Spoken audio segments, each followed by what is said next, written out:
this diet, it has done amazing things for us. It has healed major health problems, fertility, autoimmune, IBS. It almost completely healed. So we are huge believers in eating this way now.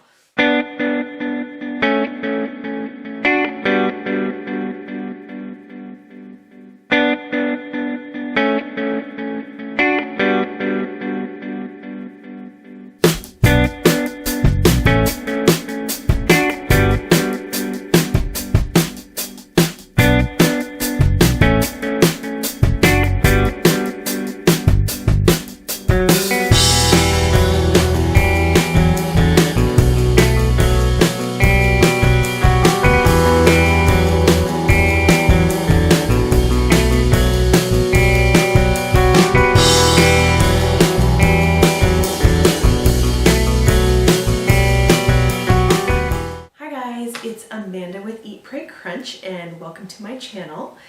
Today I wanted to start my series on food.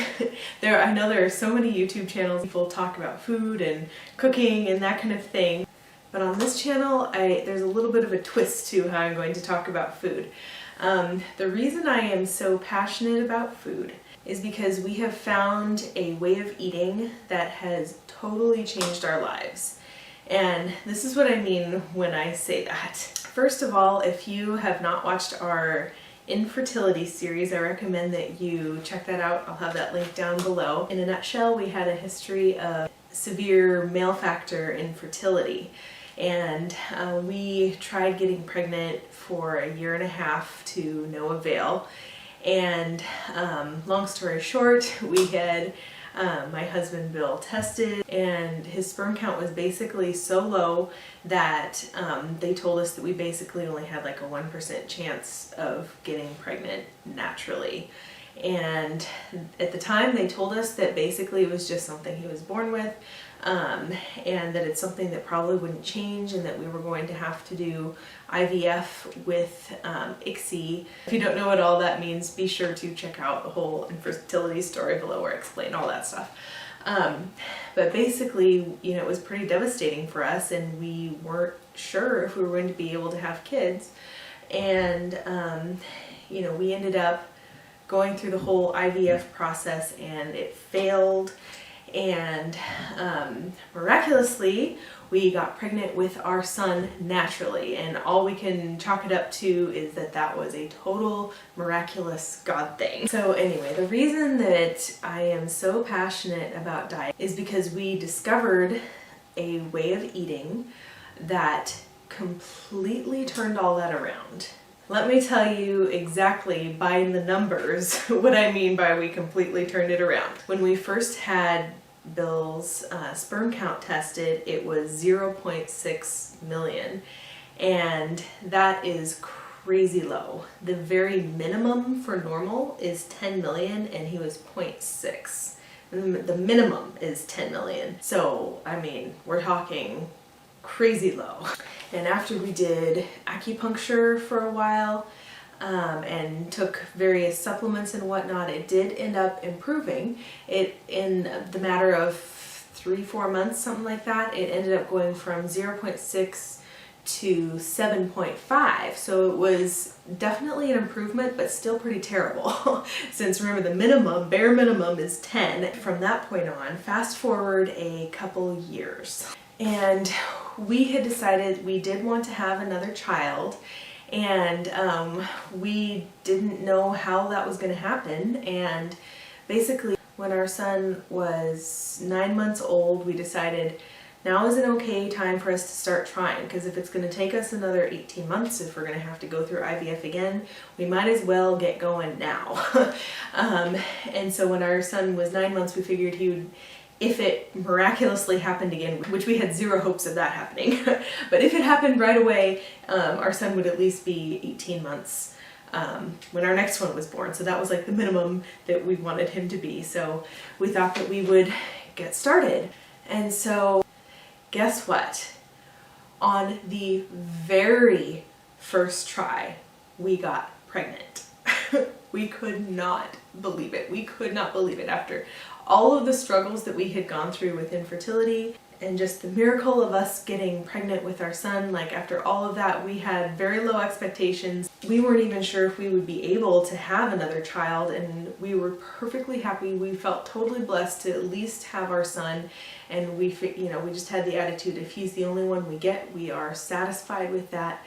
We would like to have another child, but if that doesn't happen, then it doesn't happen, and we at least have our son. And that was kind of the attitude that we had going into it. But we got pregnant on the very first try. If you want to hear a little bit more about that story, you can check out my very first pregnancy vlog for my current pregnancy.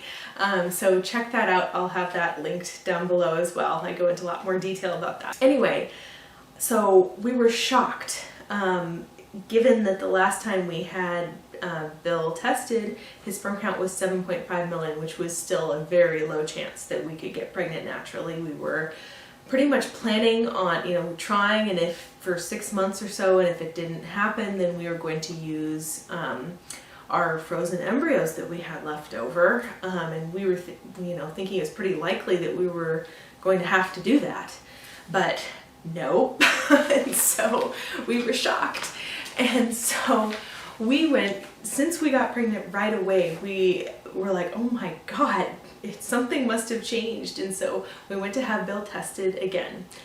And so keep in mind, the very first time, 2 years prior, when we originally had him tested, he was 0.6 million. And after a little bit of acupuncture and supplements, he went up to 7.5 million. Guess what his sperm count was now?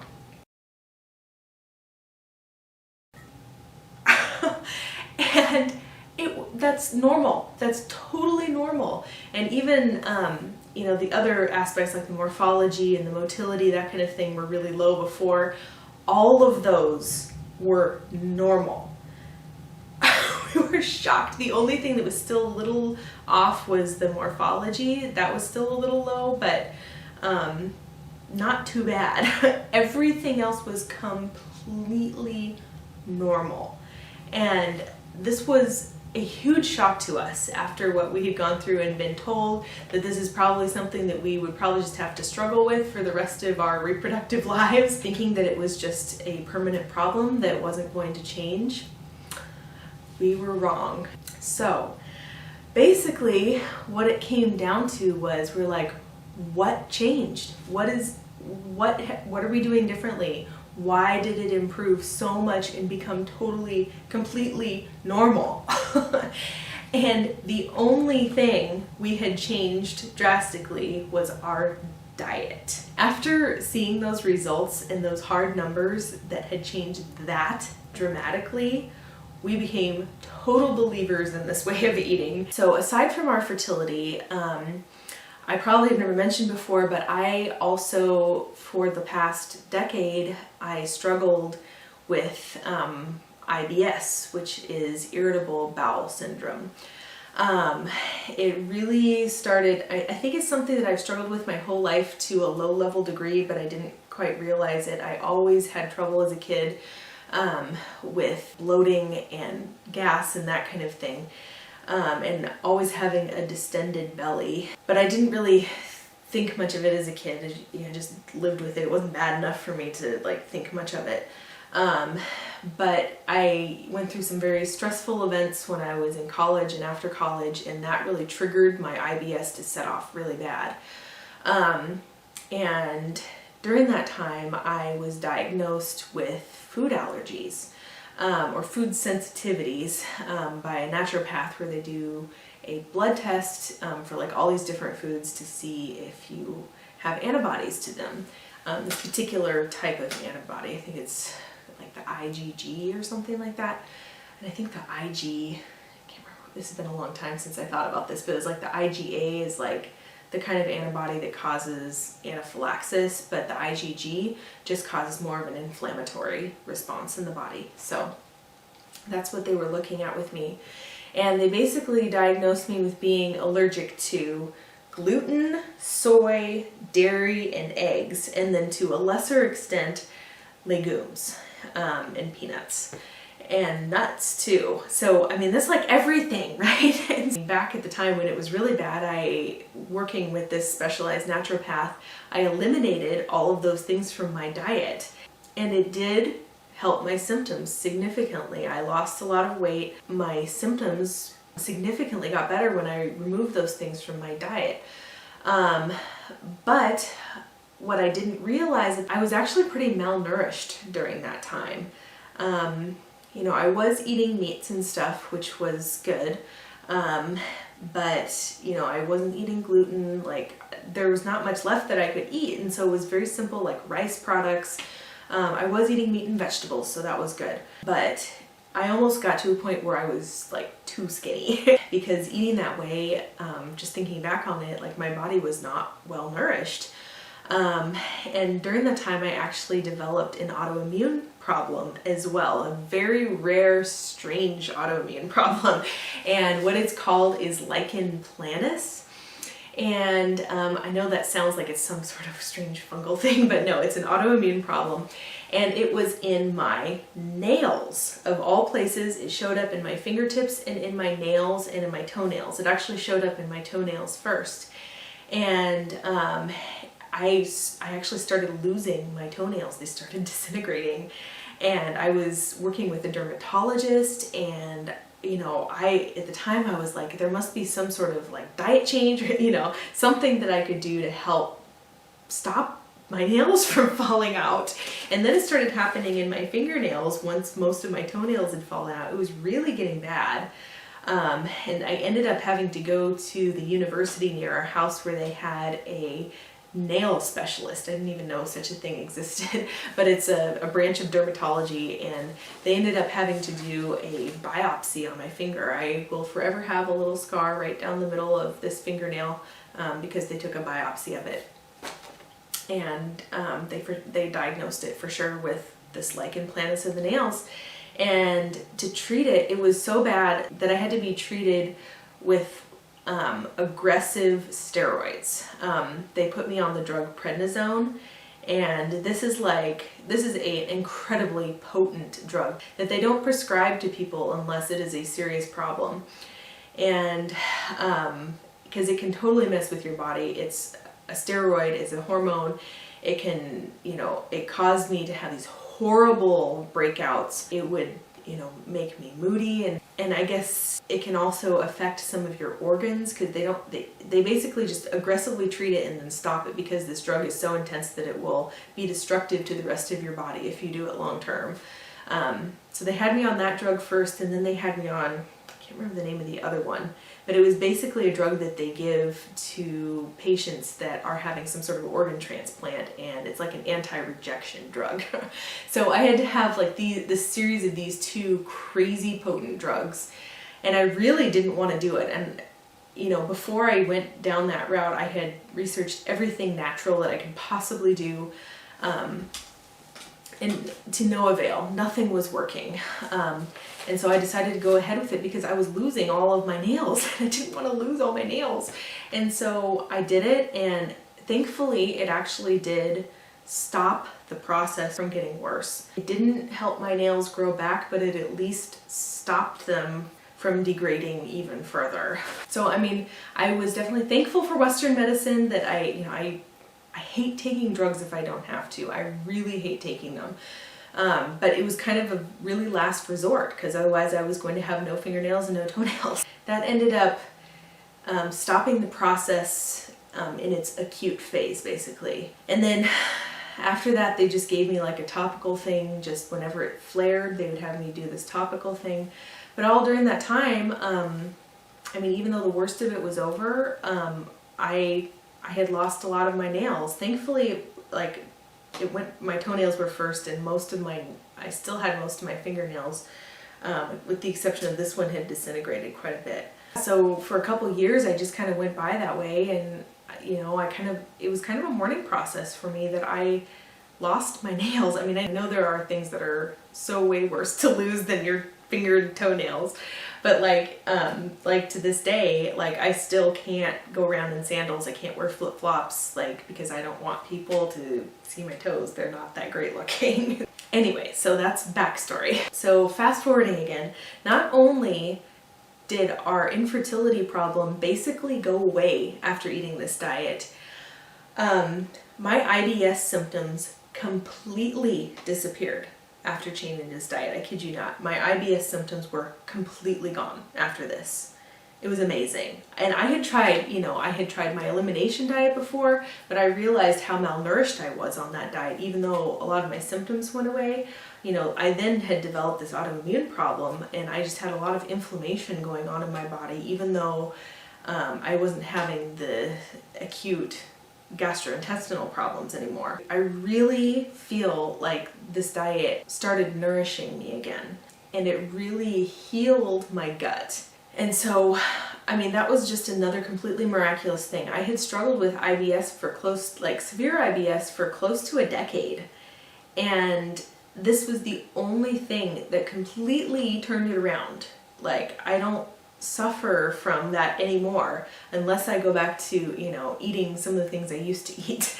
But as long as we're sticking to this diet, I'm healed. It's incredible. And then in terms of my Lichen Planus and my nails, miraculously, my nails have started growing back. I basically went for 5 years with nothing happening with my nails. My fingernails never got that bad to begin with, but this one was the worst one, and it's pretty much completely healed now. I will forever have my little scar from my biopsy there, but the nail is completely healthy, and my nails are healthy.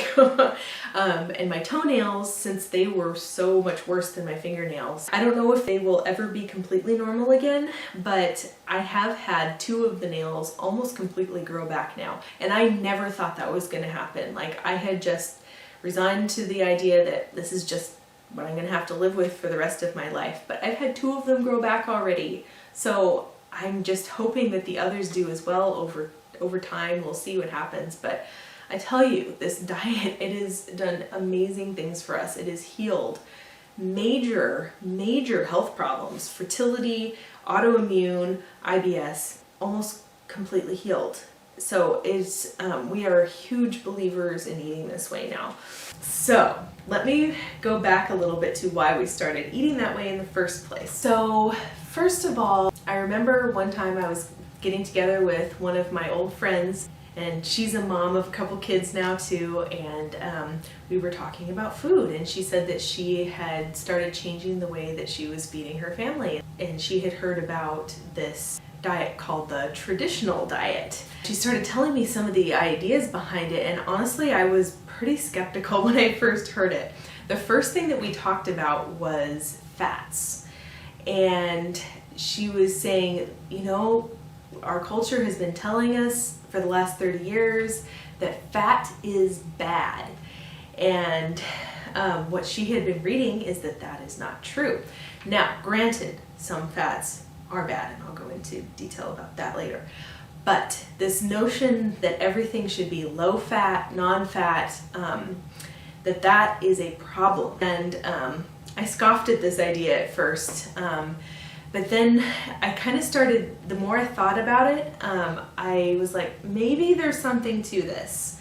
Maybe there's something to this idea that the way that our ancestors ate 2 or 3 generations ago, they didn't have a lot of the problems that we have now in modern society. Their heart disease rates were lower, their cancer rates were lower. Granted, they still had these things, but they were not nearly the rates that they are now in our modern society. And so just thinking about that got me, piqued my interest.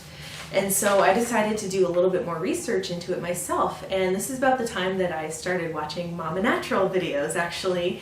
And she was actually saying a lot of these same things that my friend was talking about, because Mama Natural actually eats this kind of diet as well. And so doing a little bit more research and listening to what she had to say about it, I thought, maybe there's something to this. Now, granted, when I got interested in all this, fertility was not the forefront of my concerns. That was not why I was wanting to change our diet.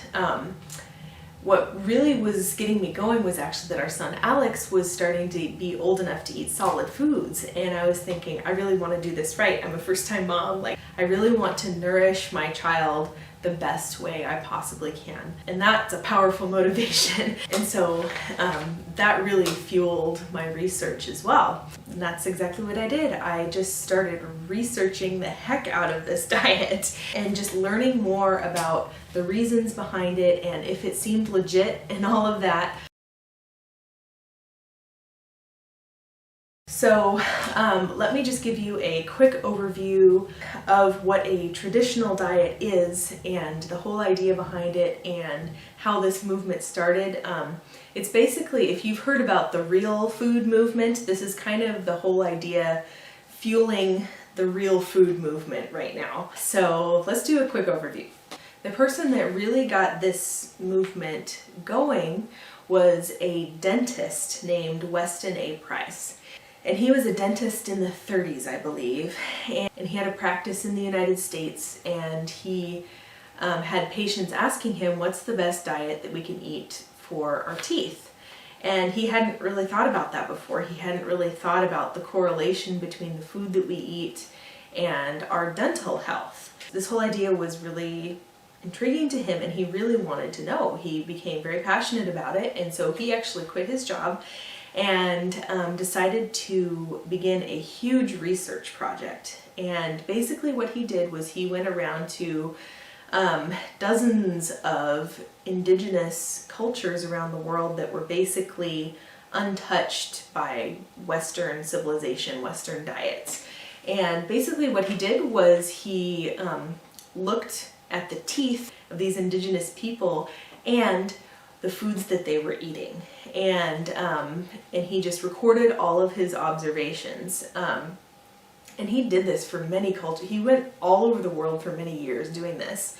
And you know, he went to like a small little village in Switzerland that that only had like a footpath into it in the Alps, and he went to like an Inuit community in Alaska. He studied a couple of Native American groups. And I believe some South American indigenous cultures and African.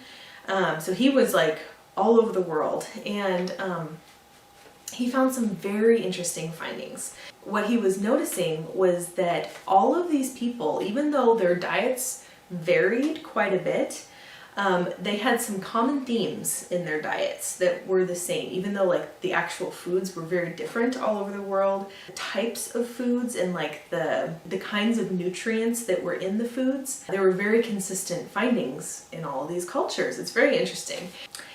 And when he looked in the mouths of a lot of these people, almost all of them had, number one, they had straight teeth, and number two, they had zero tooth decay. Granted, a lot of them didn't even brush their teeth. They had no concept of that. It was like an untouched indigenous culture, and yet they still had no tooth decay. And so this was fascinating to him, and he also noticed that many of the women, you know, they gave birth easily. I mean, granted, childbirth is painful, but they didn't seem to have many major problems among the population. Like, women seem to somewhat easily give birth. And so all this was very interesting to him, because what he was concluding was that the diets that they were eating were affecting their bone structure. And if you go back to like agricultural days, you know, back when they were trading horses and that kind of thing, what they would do if somebody wanted to buy a horse was that they would look inside the horse's mouth for this exact same reason. What they saw in terms of the health of the teeth and the gums was an indicator of the health of the rest of the body and the bone structure. And it's the same with all mammals, all animals actually. And so this was super fascinating to him, and so he diligently recorded what these people were eating. And so basically the main principles that all of these indigenous cultures had was that they all ate, obviously, zero processed food. And so it was all whole foods, and they were prepared in certain ways that were pretty consistent across cultures, and all of them ate animal products to some extent. He was surprised. He was expecting to find at least 1 or 2 vegetarian cultures, and he didn't. All of them ate animal products to some extent, and especially the pregnant and nursing mothers. They were given what they called sacred foods.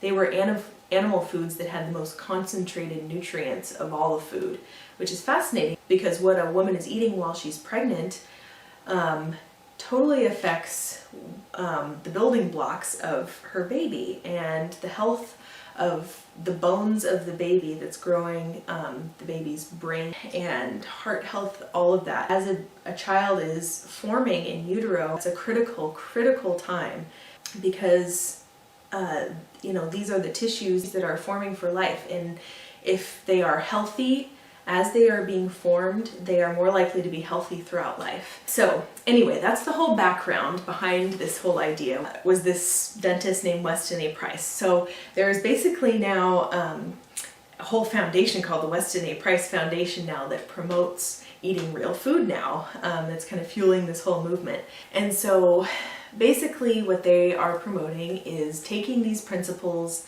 and helping people find ways to eat that way now in modern society. The biggest takeaway from all of this is basically to eat the way our ancestors did before the advent of processed food, basically. So eat the way that our great-grandparents, our great-great-grandparents ate before processed food came around. So that's it for part 1 of the intro to my diet series here. In part 2, I've basically condensed all of the main ideas behind eating a traditional diet and condensed them down to 7 principles. So part 2, I'm going to go over those 7 principles, and then in further videos I will actually do 1 video on each of those principles, talking about them in more detail. Anyway, I hope you enjoyed this video. If you liked it, don't forget to give it a thumbs up, and if you'd like to see more about how this diet has changed our lives, be sure to hit the subscribe button below so you can see more videos about it. I'm also doing a pregnancy vlog series on our 2nd child. And so if you're interested in that, you can check that out down below as well. I also just talk about all things moderately crunchy. I like to say moderately crunchy because we're not like off the deep end. We do some things conventionally too. But you know, talking about parenting and spending money wisely, and just ideas in general too. I occasionally will do a video on just something that's a point of interest. So anyway, if you would like to join us on the journey, don't forget to hit the subscribe button below, and we'll see you in the next video. Bye guys.